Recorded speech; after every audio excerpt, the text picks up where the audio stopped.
The first issue of 20,000 Leagues into Madness is now available on Kindle, Kindle Unlimited, and Comixology. See the story of the podcast rendered in gorgeous detail. Your purchase helps support this podcast. Please rate and review wherever you listen and read. The following episode contains descriptions of violence which may not be suitable for young listeners. Listener discretion is advised. Mobley Comics Audio presents 20,000 Leagues into Madness. Created by Brian Del Rio. Based on the works of Jules Verne and H.P. Lovecraft. Chapter 7. My Name is Nobody. Starring Brian Del Rio, Catherine Holt, and Jamie Elena.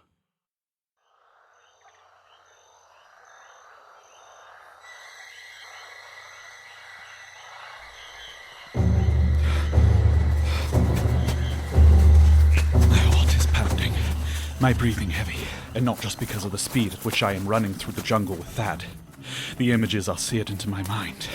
Bartholomew Higginbottom's open back, his ribcage wedged open like a clam, his organs unspooled and hung outside of his trembling, still living body. Rupert Debney's sleeves and pant legs, soaked crimson as the limbs beneath are disconnected from the old conductor's body. The shining, unblinking eyes of that thing. Inhuman shrieks echo through the jungle. I glance over my shoulder. A seething mob of silhouettes pouring through the trees. The blood-red light of the sacrificial bonfire behind them. Dakkar, I can't. Thad's breathing is shallow and erratic, taken between gasping sobs of terror and sorrow. I can feel him slowing, weighing down the hand I hold. Yes, you can. We're going to make it back to that. Oh no. The train. It's leaving. The distant horn sends a chill of mortality up my spine. Goose flesh spreading across my back, neck, and arms. We were minutes from being left alone, in the darkness of night, in the jungle, with them. We're done for. I grit my teeth and squeeze the handle of my unsheathed sword in my other hand, stomping down my fear with the same fury at which we ran through the jungle. Damn you! No, we're not. We're nearly there. We can make it. We can't. It's too far. I hack through a screen of vines as we plunge into knee-deep water. Another blast of the horn inspires both hope and terror. It's not moving. Yet. My arm feels jerked back by Thad's sudden stop. My foot, Dakkar. My foot is caught on something. I think it's a root. He struggles to keep his head above water while clawing at his foot, tears running from his eyes onto the algae-covered surface of the water. I freeze at another blast of the train horn, looking from that direction back to Thad. Shadowy figures plunge into the water on the far shore. Their shapes are human, but I can see them slithering like eels through the water, bearing down on us with inhuman speed. The sight sends another chill of mortal terror up my spine.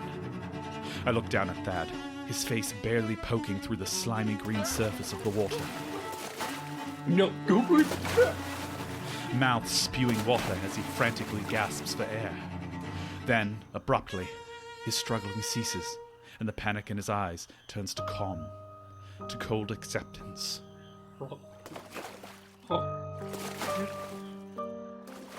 Hey, Dakkar. I need me, Dakkar. You can make it. It's okay. The Lord has prepared a place for me.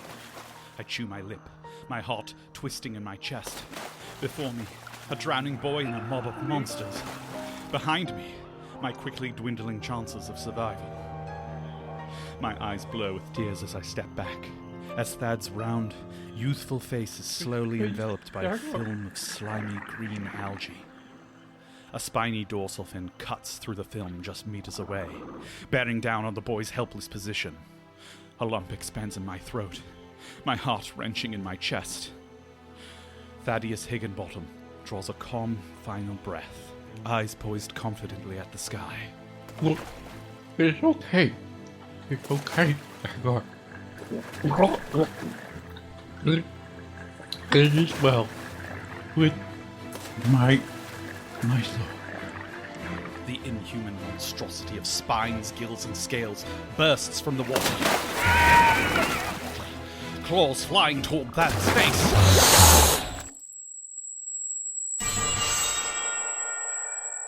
My sword flashes through the darkness, removing the creature's head above its jawline. Its tongue skitters as a geyser of blood plumes from the stump of its neck. It may be well with yours, but it's not with mine. I plunge the sword into the water, searching for the root, holding Thad's foot. I find it, sliding the blade between his ankle and the root, then pulling outward until it snaps. I heave Thad out of the water, shoving him towards the shore. Over my shoulder, I see more spiny dorsal fins cutting through the algae towards us. Go! I'm sure the Lord won't mind if that place he prepared waits a little longer.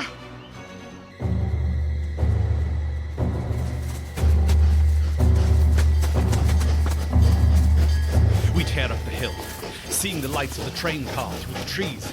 They're moving. The blasts of the train horn punctuate the rhythmic, mechanical chuff of the steam engine. It's picking up speed. With a slash of my sword, we burst through the screen of vines, back to the open stretch of dirt and grass we had left earlier that evening. I could see the lanterns in the caboose growing smaller as we finally reached the tracks. No time to catch our breaths. We run after it. I take up the rear behind Thad, hearing the bray of the mob behind us. Thad's fingers strain for the railing. He's not going to make it. He's not going to... He latches onto the railing, his small body slamming against the platform jutting out from the back of the red train car. He scrambles up as I sprint, struggling to maintain my speed. My legs were moments from giving out, and the train was moving faster. Faster. Thad slides to one knee, grasping the railing with one hand as he reaches out to me with the other. My arm strained, my fingers brushing against his. Most. The curled toe of my slipper catched its on the wooden path of the tracks, tripping me. I throw out my hand, my ears ringing with my held breath. Got you! Using the railing to counterbalance, Thad heaves me onto the train platform. We collapse, side by side on the caboose platform, faces glistening with sweat, chests heaving with our breath, limbs feeling as though the contents within them had turned to jelly. I catch my breath as the mob dwindles into the distance. I return the sword to its sheath, uncaring of the blood which now drips down its gold handle like rubies. Thad sits up beside me, staring into the night, speechless. Suddenly, he throws his arms around my neck, hugging me tightly. I hug him back, tears flowing freely from my eyes now. Oh, Mr. Deputy, and my dad. Dakkar, what were those things? I remain silent a moment, lips pressed tightly together, my mind trying desperately to make sense of what we had just witnessed. The Konakapuri villagers are masks. It had to be. But they were... My anger is sudden and hot. No! It was dark. We don't know what we saw. We... The fish-faced humanoid slams into the railing, skin grey and scaly, webbed fingers clawing at the metal near our feet.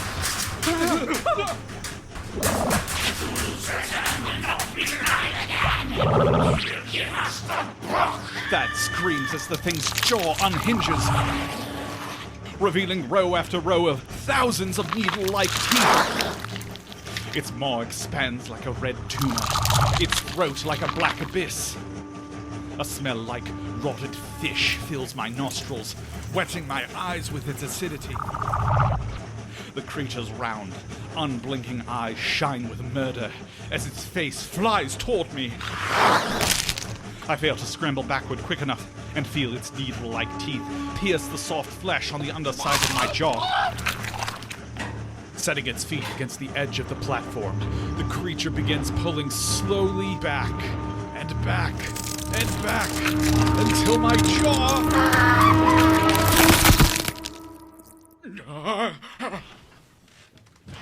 I sit bolt upright in bed, bare chest heaving with my panicked breaths. I rub sleep-blurred eyes, disoriented by my surroundings. Balls! What the hell happened last night? I grope for my snuff box on the nightstand, fingers knocking a bottle, and a splash of emerald liquid on the floor. Absinthe, I growl. I press my fists to the side of my pounding skull. Oh, Dakkar, why didn't you stick with gin? Well, that certainly explains the nightmare. Now, if only I could remember what I was doing before I passed out. I was in the middle of something. The grandfather clock at the far end of the room, stoic and tall, clears its throat of copper chimes. The sound does nothing for my headache. I struggle to adjust my eyes. A bar of sunlight falls from a gap in the window curtains at the far end of the room, illuminating the particles of dust which hang in the air, and putting a gash of blinding white light in the floor. I squint and grimace until the familiar trappings of mahogany, rosewood, and dark green upholstery come at last into focus. A small flame clings to life within the gaslight above my desk, but it can't even brighten the snifter containing a last gulp of absinthe mere inches beneath it, and leaves the box-shaped device sitting among the mess of bolts and tools, draped entirely in shadow. That must have been where my night began. In my fervor to work on my invention, I had left the gaslight running all through the night once again. I wince, thinking about how my old governess, Agnes Pole, would have switched my knuckles had I wasted oil like that on her watch. I rub my hands and hiss, recalling the sting of her switch. Young man, you will learn the proper pronunciation of the Queen's English if it's the last thing I do. Turned out, it was the last thing she did. I was 14 when a red-faced Mrs. Pole succumbed to a heart attack mid-scolding. To her credit, most Englishmen now praise my command of the language. But I won't lie and say I wasn't relieved the day the morticians hauled off the abusive woman's bloated, red-faced corpse. I knew I shouldn't grin at the thought of anyone's demise, but the grin falters. The dream.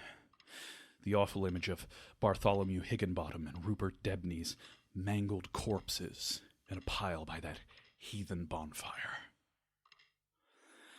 I wipe a thick dollop of sweat from my brow and run a shaky hand through my hair.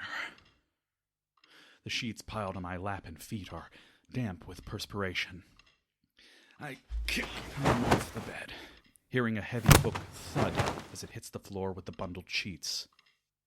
The book had fallen on its face. I stretch out a foot, turning it over between my toes. I squint down at the title. The Odyssey, by the ancient Greek poet Homer, translated into English by William Sotheby. All right, some of it was coming back to me now. The Odyssey, Homer's epic tale of a Greek general trying to get back to his home after the Trojan War. I had read it before, of course, under the tutelage of the much kinder governess who'd followed Mrs. Pole, Mary Swinford. Let's see. In the last passage I could recall, it was the part where Odysseus and his crew had anchored near an island to replenish their provisions, and they get captured by the man-eating Cyclops, Polyphemus. Right. And then the Cyclops ate 2 of Odysseus's men. I rubbed the back of my neck. Well, that certainly accounted for at least some of the reason I had dreamed of a half-human horror treating my face like a dish of beef Wellington. But not everything that occurred in the dream was explained by an overactive imagination inflamed by the ancient tales of gods and monsters. I rubbed my thickly bearded jaw, as if to make sure it was still there. No, a fish person hadn't mauled my face after Thaddeus and I made it back to the train. But everything before that? Thad's father, Rupert. I shudder. I hadn't dreamed about that horrific night in years. When was the last time? My mind drifts like a ribbon of smoke back to the days I'd first arrived in London.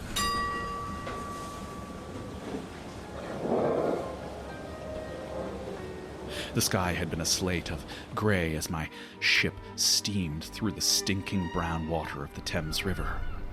Smokestacks belched pollution into a horrid black cloud which hung above the city south of the river. I can remember being frightened by the sight of it, the cloud looming like a gigantic monster above the cluster of flats and factories.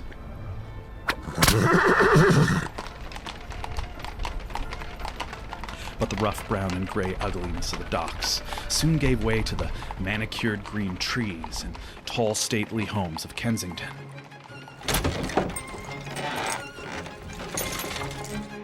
I remember stepping out of the coach onto the wet cobbles of 1513 Luke Street, hugging a suitcase to my chest in trepidation as I peered up at the building which was to be my accommodation for the next 6 years. I could recall being startled by the clang of the gate to the courtyard behind us. The gate with the sign which announced that the property had belonged to the Venerable East India Company since 1791. In writing, I was not able to read at the time. The building's Gothic architecture had seemed so tall and intimidating when I first arrived. And the room Mrs. Pole had shown me to, more lonesome.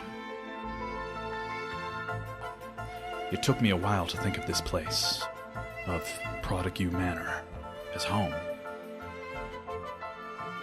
After just 2 nights of waking in a fit of screams, Mrs. Pole had begun forcing spoonfuls of laudanum down my throat before bed, a reddish-brown tincture whose bitterness was so extreme its mere memory could induce me to gag. But that didn't stop the nightmares. Nor did Mrs. Pole's scolding or the sting of her switch, nor the monotone recitations of Vicar Cunningham as he sat by my bedside with an open Bible. There was only one thing that could quiet the dreams. One thing that had eventually, mercifully, allowed me to move on, to forget.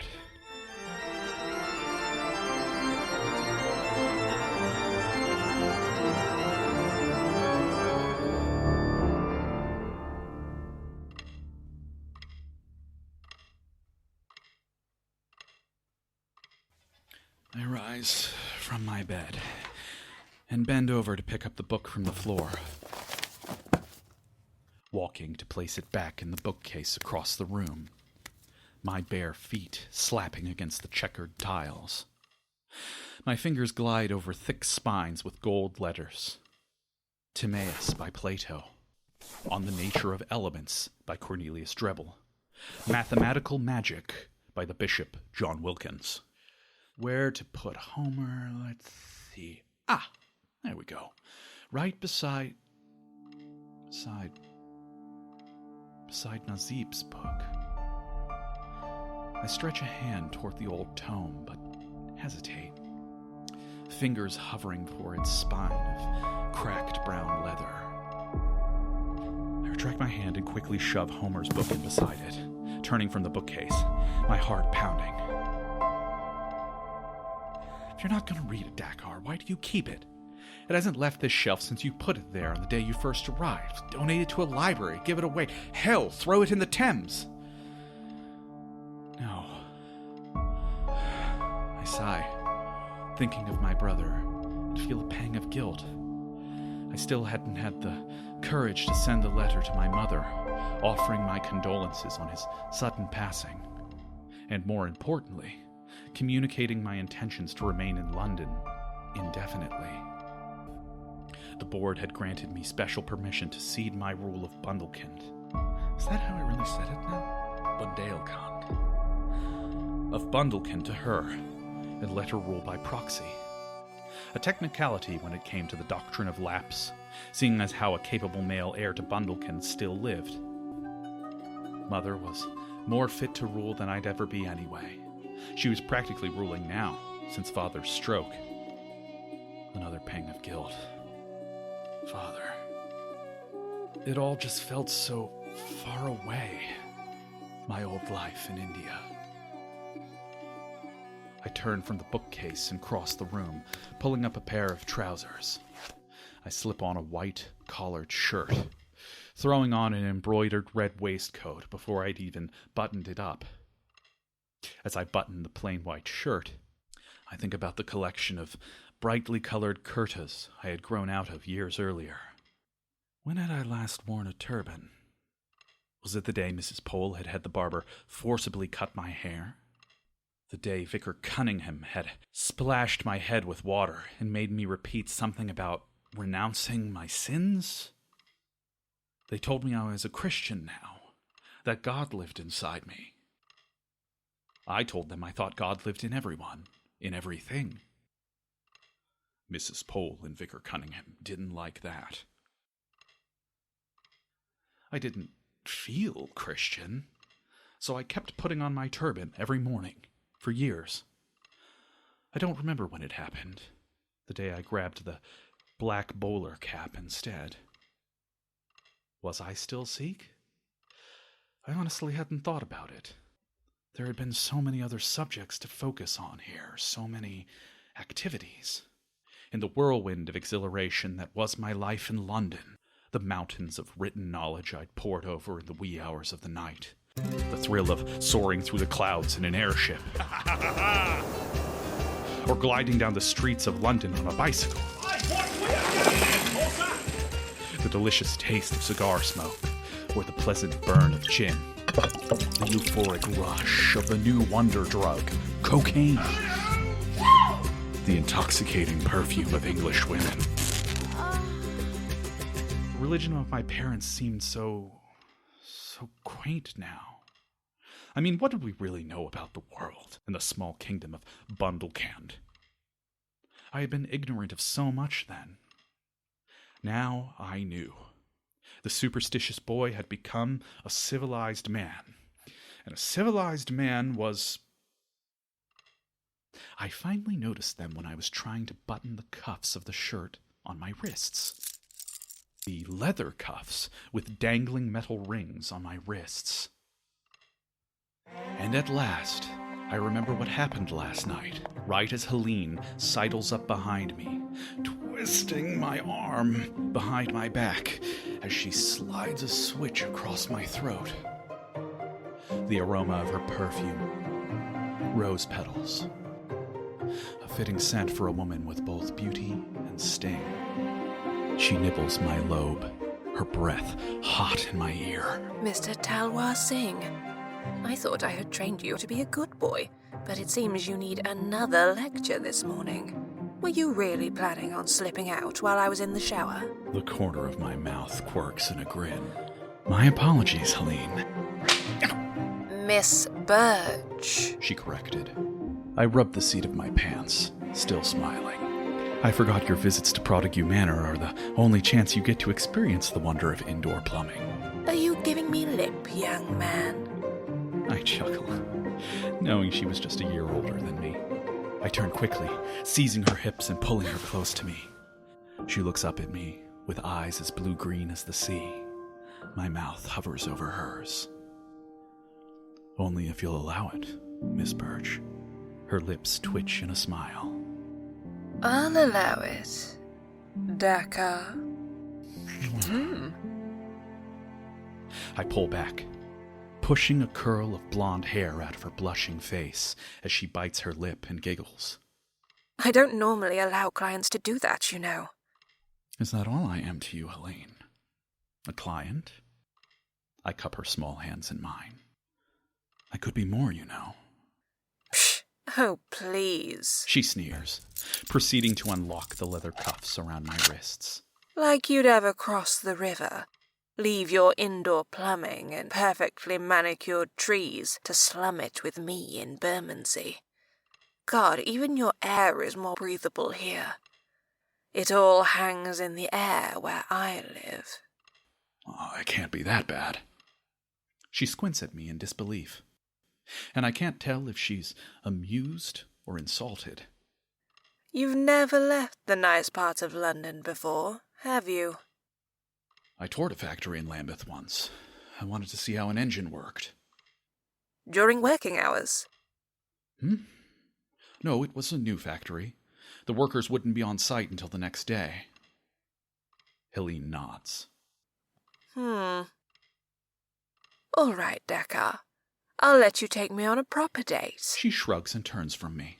You ever been to a séance before? A what? A séance. Speaking to the dead. You're posh enough to go fowl shooting every day, but you don't know about the latest craze in London high society. Oh, is this something to do with spiritualism, ghosts, and the like? I roll my eyes. And you can afford such entertainment in Bermondsey? Of course not. That's why I want to go. The Esoteric Order of Dakkar. They have a chapter in our neighbourhood. Their leader, Algernon Dunwich. Dunwich. I think I've heard of him. Dunwich put up some flyers offering to perform a free séance for anyone from Bermondsey who wanted to go. I stroke my beard a moment before flashing her a smile. All right, I'll accompany you. I glance over at the box-shaped device on my desk, sitting among the mess of bolts and tools. I should be done presenting my invention to Monsieur Bourgeois by then. Her smile outshines the bar of sunlight cutting through the room. Great! I'll write down the time and address. She crosses the room to my desk, pulling a slip of paper from my typewriter.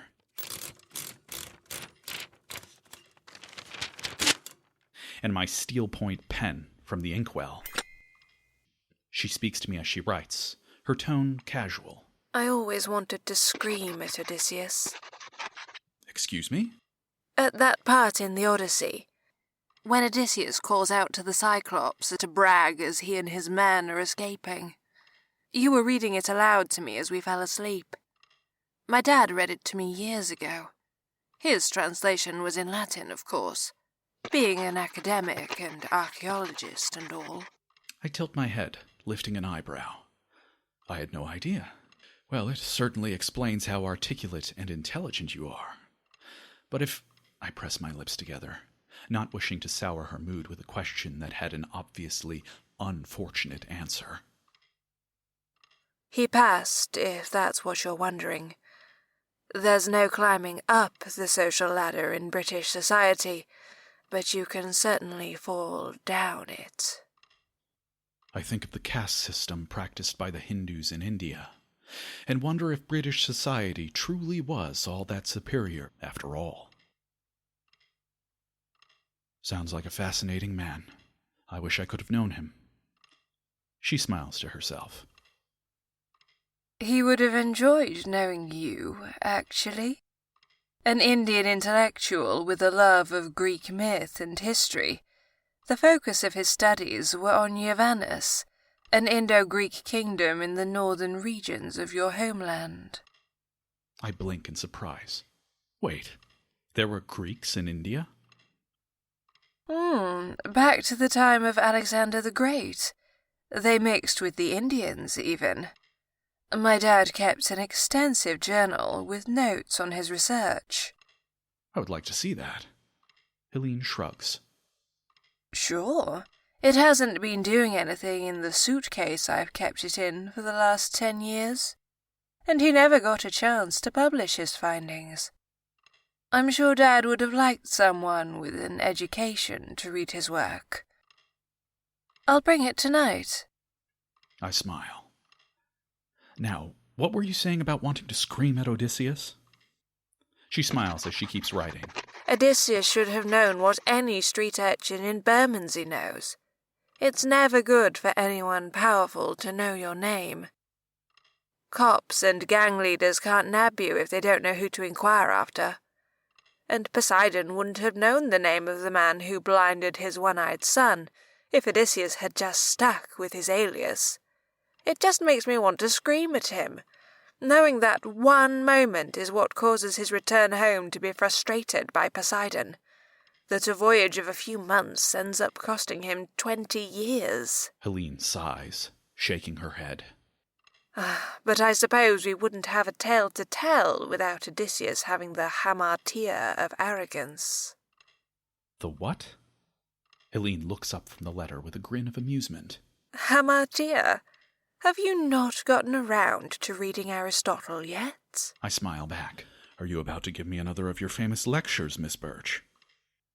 She takes on an imperious air. Are you not taking notes, young man? She laughs. In Greek tragedy, hamartia is the fatal flaw, the thing that brings about the hero's downfall or demise. For Odysseus, it's hubris, his arrogance, while his admirable quality, the thing that makes him a hero, is phronesis, cleverness, craftiness, intelligence, best demonstrated in his devising of the Trojan horse to end the war. Helene places the pen back in the inkwell, folding the paper. I shake my head and chuckle as she crosses the room to me. You'd think someone clever could have been more creative in coming up with a false name to give the Cyclops. My name is Nobody, he says. All that cleverness with the Trojan horse, and that's the best he could come up with? How did the Cyclops not see right through the trick? My name is Nobody. It's not even a real name.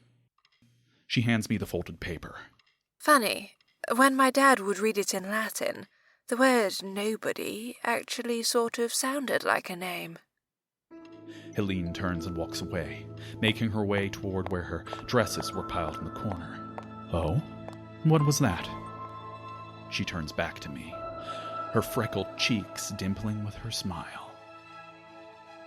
Nemo.